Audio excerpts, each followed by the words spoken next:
Hello everyone. India meteorological department கீழே வரக்கூடிய Chennai regional meteorological centre அவங்க இன்னைக்கு சவுத் வெஸ்ட் மான்சூன் தென்மேற்கு பருவமழை பத்தி ஒரு அலர்ட் கொடுத்துருக்காங்க. நீங்க இந்த மேப்ல பாருங்க. இந்த ஈக்வேட்டர் லைன்ல 0 டிகிரி இருக்குல்ல, அது கீழே வந்து பாத்தீங்கன்னா சதர்ன் ஹெமிஸ்பியரும் 0 டிகிரிக்கு மேல வந்து பாத்தீங்கன்னா நார்த்தன் ஹெமிஸ்பியர்னு சொல்லுவாங்க. சதர்ன் ஹெமிஸ்பியர்ல இருந்து விண்ட் ஃப்ளோ ஆகும்போது கொரியாலிஸ் ஃபோர்ஸ்னால 0 டிகிரிக்கு மேல இந்தியா நோக்கி அரேபியன் கடலுக்கு காத்து வீசுது. அதுதான் நம்ம சவுத் வெஸ்ட் மான்சூன் தென்மேற்கு பருவமழை அப்படின்னு நம்ம சொல்றோம். குறிப்பா இந்த மெட்ரோலஜிக்கல் டிபார்ட்மெண்ட் என்ன சொல்லிருக்காங்கன்னா, அக்டோபர் 18 இருந்து 24 வரைக்கும் நல்ல மழை இருக்கும்னு சொல்லியிருக்காங்க. அக்டோபர் 18, 19 அப்படி பார்க்கும்போது அரேபியன் சி நோக்கி அந்த விண்டு போறனால கேரளா, கர்நாடகா, மகாராஷ்டிரா, குஜராத் இது போன்ற மாநிலத்துல பலத்த மழை காணப்படும்னு சொல்லியிருக்காங்க.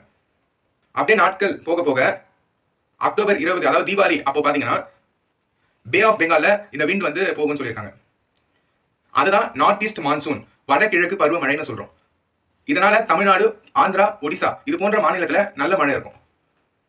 வருஷம் பல மான்சூன் நம்ம பார்த்துட்டு தான் வரும். கவர்மெண்ட்டும் பல மெஷர்ஸ் எடுத்துட்டு தான் வராங்க. மக்களாகிய நம்ம என்ன மெஷர்ஸ் எடுக்கணும்னா, ஃபுட் அண்ட் மெடிக்கல் எக்யூப்மெண்ட்ஸை சேஃப்டி படுத்தி வைக்கணும். ரெண்டாவது, வெள்ளம் வரதுக்கு ஃபிளட் வரதுக்கு அதிகமான வாய்ப்புகள் இருக்கிறனால உங்க வீட்டில் இருக்கக்கூடிய குழந்தைகள் மற்றும் முதியோர்களை பாதுகாத்து வச்சுக்கோங்க. மூணாவது, டிராவலிங் அவாய்ட் பண்றது ரொம்ப நல்லது. நாலாவது, உங்க பகுதியில் இருக்கக்கூடிய எமர்ஜென்சி ஹெல்ப்லைன் நம்பரை தெரிஞ்சு வச்சுக்கோங்க. குறிப்பா போலீஸ், ஆம்புலன்ஸ், ஃபயர் சர்வீஸ் அது மட்டும் இல்லாம NDMA ரெஸ்பான்ஸ் டீம் அப்படின்ற ஒரு அமைப்பு இருக்கு. அவங்களோட ஹெல்ப்லைன் நம்பரை தெரிஞ்சு வச்சுக்கோங்க. கவர்மெண்ட் என்னென்ன மெஷர்ஸ் எடுத்தா இந்த மான்சூன் சீசனை நம்ம ஸ்மூத்தா ஹேண்டில் பண்ணலாம். ஃபர்ஸ்ட், இந்த ஷார்ட் டர்மா இருக்கக்கூடிய டிரைனேஜ்ல இருக்கக்கூடிய அடைப்பை கிளீன் பண்ணணும். அப்பதான் வெள்ளம் வந்தாலும் தண்ணிகள் வந்து பாத்தீங்கன்னா தேங்காம இருக்கும். ரெண்டாவது, கவர்மெண்ட் வந்து ஒரு கனெக்டிவிட்டியை பில்ட் பண்ணணும். அதாவது எந்த இடத்துல மழைக்கு அதிகமாக வாய்ப்பு இருக்கோ அங்க வந்து வாலண்டியர்ஸை ப்ரமோட் பண்ணி மக்களுக்கான சேஃப்டியை என்ஷூர் பண்ணி கொடுக்கணும். என்னதான் கவர்மெண்ட் பல ஸ்டெப்ஸ் எடுத்து வந்தாலும் மக்களாகிய நம்ம தனக்கு தானே பாதுகாத்துக் கொள்ளணும். இந்த வீடியோ பிடிச்சிருந்தா லைக் பண்ணுங்க, உங்க ஃப்ரெண்ட்ஸ் அண்ட் ரிலேட்டிவ்ஸ்க்கு ஷேர் பண்ணுங்க. குறிப்பா இந்த வீடியோவை உங்க வாட்ஸ்அப் ஸ்டேட்டஸ்ல வைங்க. அப்பதான் பல பேருக்கு ரீச் ஆகும். இந்த இன்ஃபர்மேஷன் உங்களுக்கு சுலபமா தெரிஞ்சுக்க முடியும்.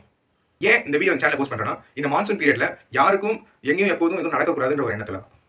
இது போன்ற வீடியோவை தெரிந்து கொள்ள கியூரியாசிட்டி டாக்ஸை சப்ஸ்கிரைப் பண்ணுங்க. உங்களை நான் அடுத்த வீடியோவில் சந்திக்கிறேன். நன்றி, வணக்கம்.